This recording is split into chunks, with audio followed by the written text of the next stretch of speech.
AGS entertainment கல்பாத்திய சகோரம் வழங்கும் Pradeep ரங்கநாதனின் dragon வெற்றி நடை போடுகிறது. வேலை வாய்ப்பிற்கான 100% உத்தரவாதத்துடன் MBA படிக்க இன்றைய ஆச்சி பிசினஸ் ஸ்கூலில் சேருங்கள். He is brilliant. ஆனா அடிக்கடி ரொம்ப டயர்ட் ஆயிடுறான். லயன் டேட் சிரப் நோய் எதிர்ப்பு சக்தி அதிகமா இருக்கு. தினமும் 2 ஸ்பூன். ரெண்டு பேர்ல யார் அதிகமா சாரி சொல்லுவா? நீ விட்டு கொடுன்னு சொல்லக்கூடாது. நம்ம விட்டு கொடுக்கும்போது அவங்களுக்கே அது அவரே விட்டு கொடுத்தா நம்மளும் விடுவோம்னு அப்படி வரும். நான் தான் அவர் தான் நானுன்னு இருக்கும்போது எதுக்கு சாரி? எனக்கு அது பிடிக்காது. மேம் சமைக்கிறதுல உங்களுக்கு எது ரொம்ப பிடிக்கும்? ஆஹா, அதாவது பாகற்காய் சாம்பார் இருந்தா பக்கத்துல எந்த கறியும் எந்த சுவையும் அண்டாது எனக்கு. அதுவே போதும். அவ்வளவு சுவையா வைப்பேன். மேமோட ஃபேவரட் கலர் சார்? கலர்னா பர்பிள். பர்பிள். அவரோட ஃபேவரட் சாங் பழைய பாட்டு தான் நிறைய பாடுவேன். MSV அத்தனை சாங்கும் பிடிக்கும். ராஜா சாரதும் ரொம்ப பிடிக்கும். இதயம் மௌனமா மௌனமே. அவங்களுக்கு ஃபேவரைட்னு சொன்னா ஸ்வீட்ஸ். அப்புறம் நான் செய்யற ரவா உப்புமா. ஓ, நீங்களே பண்ணி கொடுத்துடுவீங்க? நான் செய்யணும். அது ரவா உப்புமாவா? நிறைய பேருக்கு உப்புமா தான் பிடிக்காது. எனக்கு அதுதான் பிடிக்கும். நமக்கு ஒரு தர்க்கம் வராம சண்டம் வராது எந்த குடும்பமும் இருக்காது. அப்படியெல்லாம் இருக்கும்போது அந்த நடந்ததுக்கான அடையாளமே எல்லாம் நான் பாட்டுக்கு போயிட்டு இருப்பேன். அவ்வளவுதான். தாய் தகப்பனை மதிக்காதவன் மனைவியும் மதிக்க மாட்டான். நோய் விட்டாலும் சரி கூட இருந்து அவன் முளஜலமெல்லாம் அள்ளி அவனை நம்ம கணவனாச்சேன்னு பார்க்கக்கூடிய ஒரே ஜீவன்னா ஒரே உசுறுனா அது மனைவி தான். கனிய நம்பி எலங்கடி நீ இருக்க, ஒன்ன நம்பி எலங்கடி நான் இருக்கேன். அதுவே சென்டிமெண்டா அமைஞ்சிருக்கு பாத்தீங்களா? ஒன்ன நம்பி எலங்கடி நான் இருக்கேன்னு.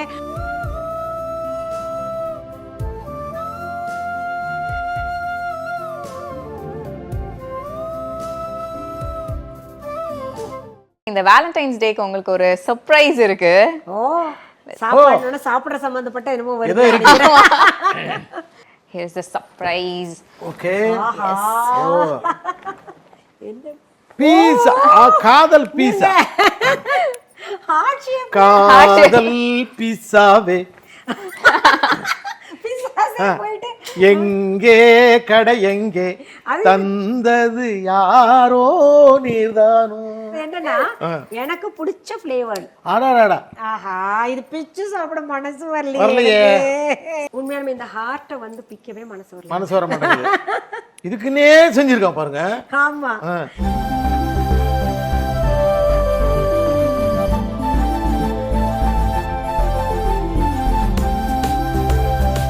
எனக்கு சாப்பாடை பார்த்ததுமே ஃபர்ஸ்ட் விஷயம் சொன்ன நீங்க நிறைய சமைச்சு கொடுத்துருக்கீங்க. அதே மாதிரி மேம் சமைக்கிறதுல உங்களுக்கு எது ரொம்ப பிடிக்கும்? ஆஹா, பாகற்காய் சாம்பார். பாகற்காயில சாம்பார்? பாகற்காய் சாம்பார் சாப்பிட்டீங்கன்னா நீங்க அதுதான் கேட்பீங்க. அதாவது பாகற்காய் சாம்பார் இருந்தா பக்கத்துல எந்த கறியும் எந்த சுவையும் அண்டாது எனக்கு. அதுவே போதும். அவ்வளவு சுவையா வைப்பேன். அது ஒன்னாச்சா அடுத்தது புளிக்குழம்பு. அதாவது முருங்கைக்காய் கத்திரிக்காய் போட்ட காரக்குழம்பு. ஆஹா, நீர் வடியுது, நீர் சொரக்குது நாக்குல. அவருக்கு இப்பவே பசியெல்லாம் தூண்டி. ஆமா, நீ பசியை கிளப்பி விட்டுது. போங்க. நம்ம ஒரு குவிக் ரேபிட் ஃபயர் மாதிரி. ஓகே. உங்களை அவர் எவ்வளவு தெரிஞ்சு வச்சிருக்காரு, அவரை நீங்க எவ்வளவு தெரிஞ்சு வச்சிருக்கீங்க, நம்ம இதுல கொஞ்சம் பாத்துடலாம். எப்பவும் போலதான் எல்லாரோட ஒருத்தங்களோட ஃபேவரட்ஸ் நம்ம கேட்போம்ல, அதே மாதிரி. மேமோட ஃபேவரட் கலர் சார்? கலர்னா பர்பிள். கரெக்டா சொல்லிட்டாரு. அதே மாதிரி அவங்களோட ஃபேவரட் ஹீரோ ஹீரோயின்ஸ்? அது அதிகமா அதை பத்தி சொல்ல மாட்டாங்க. கரெக்ட். ஆமா. அப்படியே சொல்ல மாட்டீங்களா? ஃபேவரட்னு என் லிஸ்ட்ல சொல்றதே இல்ல. அந்த லிஸ்டே இல்ல. அவங்களோட ஃபேவரட் சாங்னு சொன்னா அந்த ஹிந்தி சாங் ஒன்று இருக்கு, தில் தீவானான்னு ஒன்று இருக்கு. அப்புறம் இன்னொரு பாட்டு, அது ஹிந்தி பாட்டு தான். இப்போ கூட பாடிட்டு வந்தீங்க அந்த இது சஞ்சய் லீலா வன்ஷா. என்ன சார் அவங்களே கேக்குறீங்க? ஆமா ஆமா, அது பேர் தெரியல. ஓகே அப்ப இப்போ அவரோட ஃபேவரட் சொல்லுங்க நீங்க. அவரோட ஃபேவரட் சாங் இந்த பாட்டு, கண்ணான கண்ணே கண்ணான கண்ணே. அந்த பாட்டு ரொம்ப பிடிக்கும். என் குழந்தைங்களை பார்த்து அடிக்கடி முணுமுணுப்பாரு. பழைய பாட்டு தான் நிறைய பாடுவேன். MSV அத்தனை சாங்கும் பிடிக்கும். ராஜா சாரதும் ரொம்ப பிடிக்கும். இதயம் மௌனமா மௌனமே வேதமா. இதயம் ஒரு கோயில் ரொம்ப பிடிக்கும். இதயம் ஒரு கோயில். ஏகப்பட்டது இருக்குங்க. அதை விட எனக்கு சென்டிமெண்ட்டாக பாடுறது என்ன மேடை, அது என்னமோ ஒரு பழைய பாட்டு. ஐயோ, நம்ம டிராவல் பண்ணும்போது கூட கேட்டு எம்ஜிஆர் பண்ணது. என்ன பாட்டது? நல்ல பாட்டது. 2 பேரும் மறந்து போச்சே. ஆமா, அது ஞாபகம் சொல்றேன் முடியறதுக்குள்ள. ஏன்னா உங்களுக்கு ஒரு லிஸ்ட் நீளமா போயிட்டு இருக்கு. ஏன்னா ஃபேவரட் சாங்ங்கிறது நிறைய பேருக்கு லிஸ்ட் பெருசா தான் போகும். ஆமா ஆமா. அவரோட ஃபேவரட் கலர் மேம்? அவருடைய ஃபேவரட் கலர் ஒயிட் தான். White and white always. Yeah, எப்பவுமே ஒயிட் தான். செருப்பு முதல்ல வெள்ளை தான் கிடக்க மாட்டேன். தூப்பா போய் தேடி பிடிச்சி வாங்கினேன் நான். இங்க கிடைக்கல. ஒயிட் கிடைக்கல. நான் பார்த்த மாதிரி செருப்பு கிடைக்கல. கிடைச்சது எடுத்து வந்தேன். 4 ஜோடி எடுத்து வந்தேன். அவருக்கு பிடிச்ச ஹீரோ ஹீரோயின்? அது எங்க 2 பேருக்குமே அது லிஸ்டே கிடையாது. அதாவது என்னன்னா, எங்களுக்கு வந்து அந்த கேரக்டர் நல்லா பண்ணி இருக்கணும், அந்த கேரக்டர்ல நாங்க இன்வால்வ் ஆகணும். அது யாரா இருந்தாலும் ஆமா, யாரா இருந்தாலும். 2 பேர்ல யார் அதிகமா சாரி சொல்லுவா? எப்பவுமே நம்ம தான் சரண்டர் ஆகணும். நான் சொல்லுவேன், விட்டு கொடுப்பார் கெட்டு போகார். யார் முதல்ல விட்டு கொடுக்குறதுன்னா கணவனே விட்டு கொடுத்துருக்கன்றேன். எதுக்காக நான் விட்டு கொடுக்கணும்னு சொல்கிறேன்னா, இப்போது கணவன் விட்டு கொடுத்தா அதனால் வரக்கூடிய நன்மைகள் அவரோட மட்டும் போயிடும். ஆனால் மனைவி அவங்க மனைவி விட்டு கொடுத்தாங்கன்னா அந்த மொத்த குடும்பமும் நல்லாயிருக்கும். அப்போ அதுக்கு உதாரணம் யார் பண்ணணும்னா காமிக்கணும். பாரு, நான் விட்டு கொடுக்குறேன் பாரு அப்படின்னு முதல்ல கணவர் தான் அதை காமிக்கணும். அப்போ தான் அவங்க வருவாங்க. நீ விட்டு கூட, உனக்கு ஒன்றை சூழ்ந்தானே குடும்பமே இருக்குது, நீ விட்டு கொடுன்னு சொல்லக்கூடாது. நம்ம விட்டு கொடுக்கும்போது அவங்களுக்கே அது அவரே விட்டு கொடுத்தா நம்மளும் விடுவோன்னு அப்படி வருவாங்க. இது சாரி வந்து ரொம்ப ரேர்மா. அப்படி அடிக்கடி சாரி கேட்கறது அதெல்லாம் கிடையாது. ஏன்னா எனக்கு வந்து அந்த சாரி கேட்கறது பிடிக்காது பொதுவாகவே. அது என்ன லைஃப் டைம்ல 32 இயர்ஸ்ல ஒரு 2-3 தடவை அவ்வளோதான். அவ்வளோ கம்மியாவா? 2-3 தடவை கூட இருக்காது. இல்ல சாரி கேட்க மாட்டேன். ஏன்னா பொதுவாகவே நமக்கு வீட்டுக்குள்ளே ஏன் ஒருத்தருக்கு ஒருத்தர் சாரி கேட்டுக்கணுன்ற மாதிரி நினைப்பேன். அவங்கவுங்க ஸ்டாண்டில் இருங்க. ஏன்னா அவருக்கு ஒன்று சரியாக படலாம், எனக்கு ஒன்று சரியாக படலாம் இல்லையா? அதனால அவங்கவுங்க ஸ்டாண்டில் நின்றுட்டு அது வந்து சாரி கேட்காம செய்கைகள் மூலமாக முதல்ல நான் பேசுறது இல்லை ஏதாவது சாப்பாடு பண்ணி கொடுக்கறது, இந்த மாதிரி தான் கொண்டு வரும்போது சாரி எல்லாம் கேட்கறது எனக்கு பிடிக்காது பொதுவாக. அந்த ரொம்ப அந்யோன்யமா இருக்கிறவங்க கிட்ட சாரி கேட்கறதுல எனக்கு இது ரொம்ப அந்யோன்யமா இருக்காங்கல்ல, நான் தான் அவர் தான் நானுன்னு இருக்கும்போது எதுக்கு சாரி? எனக்கு அது வந்து பிடிக்காது. என் பசங்க வந்து சாரி கேட்குறதோ இல்லை இவர் வந்து சாரி கேட்குறதோ அந்த ஃபார்மாலிட்டி பிடிக்காது. அது ரொம்ப ஃபார்மலாக இருக்கிற மாதிரி தோணும் எனக்கு. யார் அதிகமாக லவ் யூ சொல்லிப்பா? அதுவும் அவர் தான். அது இந்த பூ கொண்டு வந்து கொடுத்துட்டு அப்புறம் லவ் யூன்னு சொல்றதை விட நீட்டும் போது அது லவ் யூ தான். செய்கைகள் மூலம் செய்கைதான், எதுவுமே செய்கைகள் தான். லவ் யூ, நான் உனக்கு அதெல்லாம் தேவையில்லாத ஒரு விஷயம்னு எனக்கு தோணுது. அது நம்ம வந்து அந்யோன்யமா இருந்து ஒவ்வொன்றும் செய்கைகள் மூலமா நம்மளை அன்பு வெளிப்படுத்தினாலே போதுமே. ஒண்ணுமே இல்லை, இப்படி இருக்காங்க, இந்த முடி இப்படி இருக்குன்னா அப்படி எடுத்து விட்டாலே அது செய்ய, அது அன்பு தான். அது முடி எடுத்து விட்டுருக்கு பாருன்னு சொல்ல வேண்டிய அவசியம் இல்லை. ஆமா இல்லையா? அது ஒரு அன்பு தானே. செய்கை தான் அதிகம், ஆக்ஷன் தான் அதிகமாக இருக்கணும். ஆமா. அவர் ஆல்ரெடி அவரோட ஃபேவரட் ஃபுட் வந்து சொல்லிட்டாரு. இப்போ அவங்களோட ஃபேவரட் ஃபுட் என்ன நீங்க சொல்லுங்க. அவங்களுக்கு ஃபேவரட்னு சொன்னா ஸ்வீட்ஸ். அப்புறம் நான் செய்யற ரவா உப்புமா. ஓ, நீங்களே பண்ணி கொடுத்துடுவீங்க? நான் செய்யணும். அது ரவா உப்புமாவா? நிறைய பேருக்கு உப்புமா தான் பிடிக்காது. எனக்கு அதுதான் பிடிக்கும். அதுதான்.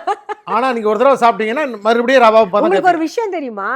இந்த ஃபாரின் கண்ட்ரியில் அமெரிக்காவில் ஒரு தடவை வந்து எந்த ஃபுட்டு வந்து அதிகமாக விரும்பி, அதாவது எந்த ஃபுட்டு வந்து நல்லது, சுவை அதிகம் எதுன்னு வந்து ஒரு இது காம்படிஷன் நடந்துச்சு ஃபுட்டு சம்மந்தப்பட்ட. அதில் பார்த்தீங்கன்னா அமெரிக்கர்கள் கொடுத்தது லிஸ்ட் எது தெரியுமா? ரவா தான். ரவாக்கு தான் ஃபர்ஸ்ட் ப்ரைஸ். ரவாக்கு தான் ஃபர்ஸ்ட் ப்ரைஸ். நீங்கள் நம்ப மாட்டீங்க. ஆனால் நம்ம ஊர்ல எல்லாம் ரவானால எல்லாருக்கும் கிளி. நீங்கள் ரவான்னு சொன்னோன்னா உங்களுக்கு இதுதான் ஞாபகம் வரும், எடுத்து பேஸ்ட் ஓட்டுறது. இது நான் செய்கிற ரவாயில் பேஸ்ட் ஓட்ட முடியாது. நீங்கள் போலன்னு இருக்கும். ஆமா, உதிரியாவே இருக்கும், டேஸ்டே இல்ல, டேஸ்டா இருக்கும். அந்த பக்குவமா செய்யறது. பேஸ்ட் சோத்துல தடவிட்டு பேப்பர் ஒட்டினா ஒட்டிக்கும்ல. இது நீங்க என்ன பண்ணாலும் ஒட்டாது. ரொம்ப பிடிக்கும். அப்படி செய்வோம். அதை ஒரு நாள் செஞ்சு வச்சாருன்னா அது மீந்ததுன்னா 2 நாள் 3 நாள் வச்சு கூட திம்பேன் நான். ஆமா 3 நாளா? ஆமா. இன்னைக்கு காலைல செஞ்சுட்டேன்னு வைங்களேன், சாப்பிட்டு யாரும் தோடப்படான்னு வச்சிருவாங்க, அடுத்த நாள் காலைல சுட வச்சு சாப்பிடுவாங்க. ரவா பண்ணா அப்படி, ஆனா அந்த டேஸ்ட் இருக்கும். இப்போ ஒரு உங்களுக்கு நடுவுலவே இந்த காதலை வந்து நீங்க வந்து எப்படி வந்து நீங்க சொன்னீங்க பரிமாறுக்கிற விதம் வந்து நீங்க உங்களோட ஆக்ஷன்ஸ்லன்னு இருந்தாலுமே இந்த காதலை வந்து நிலைச்சு நிக்கிறதுக்கு நீங்க 2 பேருமே செய்யற விஷயங்கள் இல்லைன்னா ஒரு விஷயம் ரொம்ப முக்கியம் அப்படிங்கிறது என்னது? அதாவது நான் பண்றது நான் சொல்லிடுறேனே, ஏதாவது ஒரு நமக்கு நமக்கு ஒரு தர்க்கம் வராம சண்டம் வராது எந்த குடும்பமும் இருக்காது. அப்படியெல்லாம் இருக்கும்போது அந்த நடந்ததுக்கான அடையாளமே எல்லாம் நான் பாட்டுக்கு போயிட்டு இருப்பேன். அவ்வளோதான். அதை வந்து பிடிச்சிக்கிட்டே உட்காந்துருக்க மாட்டேன். அதே போல தான் அவரும் அது நடந்ததுக்கான அடையாளமே இல்லாமல் அவர் பாட்டுக்கு அடுத்த வேலைக்கு பார்க்க போயிடுவோம். அதை பிடிச்சிக்கிட்டேன்.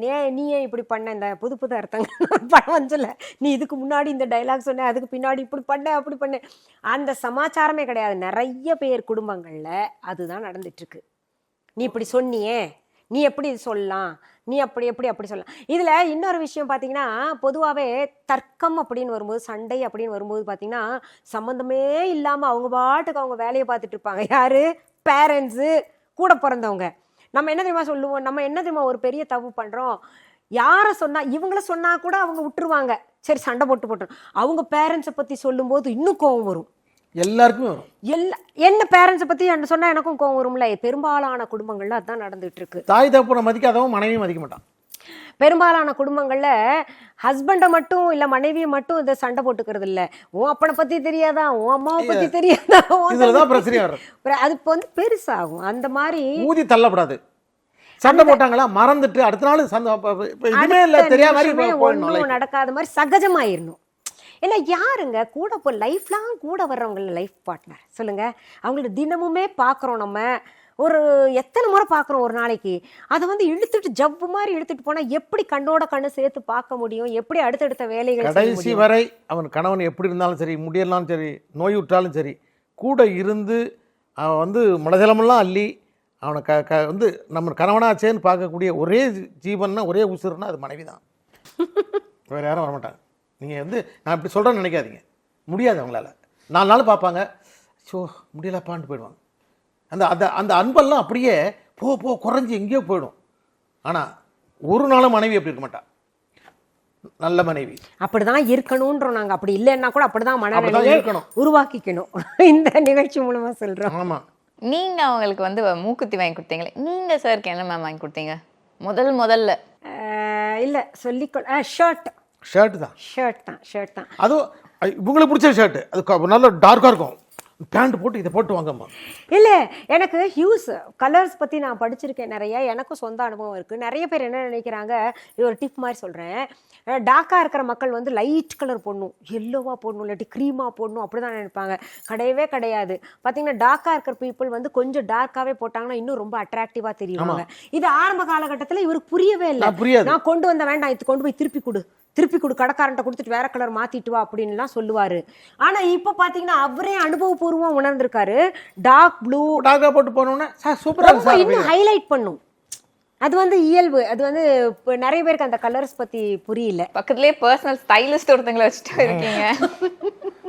அப்புறம் இவங்களுக்காக போட்டா அப்புறம் எல்லாருக்கும் பிடிச்சி போச்சு. ஆமா, இப்போ டார்க் தான் எடுக்கிறது. டார்க் நல்லா எடுத்து கொடுக்குது. சார் வந்து முதல்ல வந்து நீங்க மேம பார்த்து ஃபர்ஸ்ட் பாடின பாட்டு என்ன சார்? இவங்களுக்கு பாட்டு சொல்லி கொடுத்ததான் ஞாபகம் இருக்கு. முத மண்ணை நம்பி ஏழங்கடி மரம் இருக்க, மரத்தை நம்பி ஏழங்கடி கிளை இருக்க. பண்ணலாமா?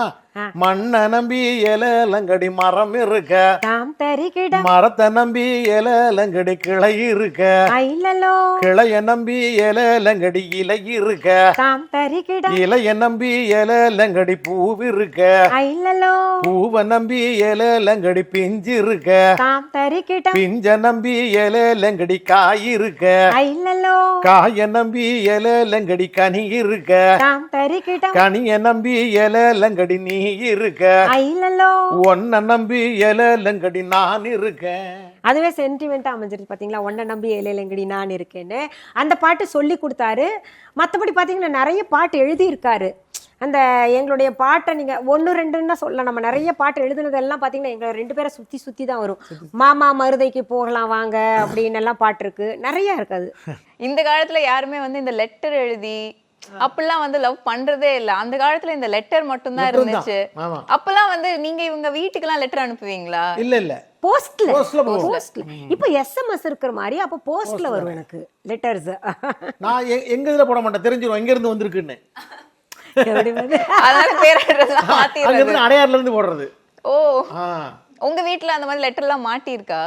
இது ஓப்பனாக சொல்லணும்னா நான் சைல்டுஹுட் இந்த ஸ்கூலிங் பண்ணுறேன்ல, ஸ்கூலிங்ல இருந்தே எங்கள் ஊர் மேட்டுப்பாளையம் அந்த கோயம்புத்தூர் பக்கத்தில் அப்போலேருந்தே லவ் லெட்டர்ஸ். அது சின்ன ஊருன்றனால எனக்குன்னு கிடையாது, நிறைய அந்த பருவத்தில் வரக்கூடியதான இயல்பான ஒரு விஷயம். ஆரம்ப காலகட்டத்திலலாம் அவங்க ரொம்ப டென்ஷன் ஆவாங்க, பயப்படுவாங்க, அப்படிலாம் இருந்தது. ஆனால் அது போக போக பழகிட்டாங்க. இது என்ன ஒரு பொண்ணுன்னு இருந்தால் ஒரு ஆணுன்னு இருந்தால் இது இயல்பு போல இருக்குன்ற மாதிரி நிறைய வர வர அதெல்லாம் கொண்டு போய் அவங்ககிட்டயே கொடுப்பேன். நான் பெரியவங்ககிட்டயே பாருங்க அப்படின்னு சொல்லிட்டு கொடுப்பேன் படிக்க. காதலர் தினத்துக்கே நம்ம 2 லைன் பாடலாம். விட்டு கொடுப்பார் என்றும் கெட்டு போகார், வாழ்க்கையில் விட்டு கொடுப்பார் கணவன் மனைவி இடையே, விட்டு கொடுப்பார் வாழ்க்கையில் கெட்டு போகார், குற்றம் பார்க்கில் சுற்றம் கிடையாது, குற்றம் பார்க்கில் சுற்றம் கிடையாது, பொன் கொடுத்தாலும் மனசு நிறையாது, மண் கொடுத்தாலும் மனசு ஏற்காது, தட்டு நிறைய நகை கொடுத்தாலும் மனசு விரும்பாது, வாழ்க்கையில் விட்டு கொடுத்தாலே இன்பத்திற்கு குறைவேது, வாழ்வில் ஒருவருக்கொருவர் விட்டு கொடுத்தாலே இன்பத்திற்கு குறைவேது, எந்த நாளும் வற்றாது. ஓகே, என்னமோ சொல்ல வந்தே, என்னது காதலிக்கணும்னு நான் சொல்லல. திருமணத்திற்கு பிறகு விட்டு கொடுக்கணும், காதலிக்கணும். திருமணத்திற்கு பின்னாடி வர்ற காதல் தான் உண்மையான காதல், நிரந்தர காதல். அதனால அவங்களுக்காக ஒரு பேட்டி எடுத்தாங்க பாத்தீங்களா? அதுவும் நம்மள வந்து எடுத்தாங்க. 32 வருஷமா திருமணம் செய்து கொஞ்சம் வெற்றிகரமா போயிட்டு இருக்கறனால பயனுள்ளதா இருக்கும்னு சொல்லிட்டு எடுத்தாங்க இல்லையா? அதுக்காக எங்களுடைய நன்றியையும் வணக்கத்தையும் தெரிவித்துக் கொள்கிறோம். நன்றி. ஆக்சுவலி இன்னைக்கு கூட காலையில 6 மணி வரைக்கும் நான் தூங்கல, விடிய தூங்கவே முடியல என்னால.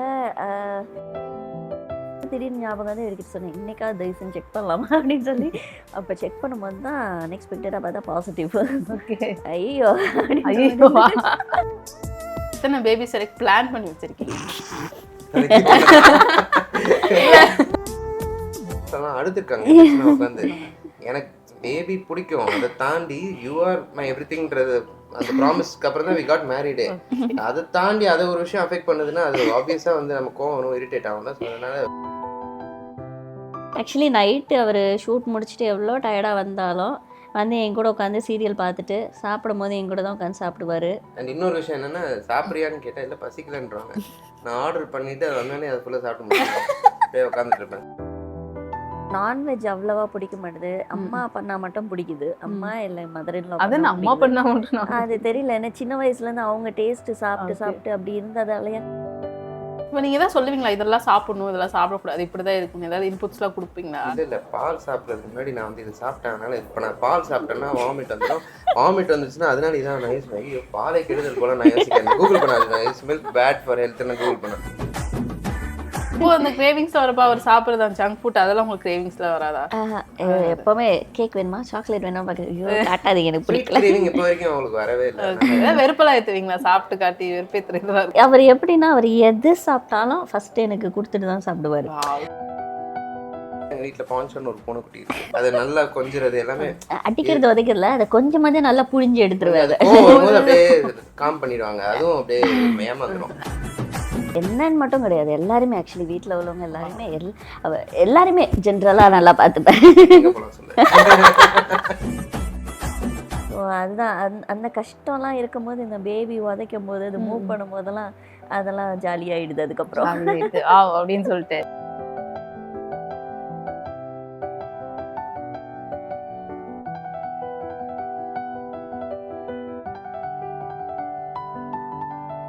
ஏஜிஎஸ் என்டர்டெயின்மெண்ட் கல்பாத்திய சகோரம் வழங்கும் பிரதீப் ரங்கநாதனின் டிராகன் வெற்றி நடை போடுகிறது. வேலை வாய்ப்பிற்கான 100% உத்தரவாதத்துடன் MBA படிக்க இன்றைய ஆச்சி பிசினஸ் ஸ்கூலில் சேருங்கள். He is brilliant. ஆனா அடிக்கடி ரொம்ப டயர்ட் ஆயிடுறான். லயன் டேட் சிரப் நோய் எதிர்ப்பு சக்தி அதிகமா இருக்கு. தினமும் 2 ஸ்பூன்.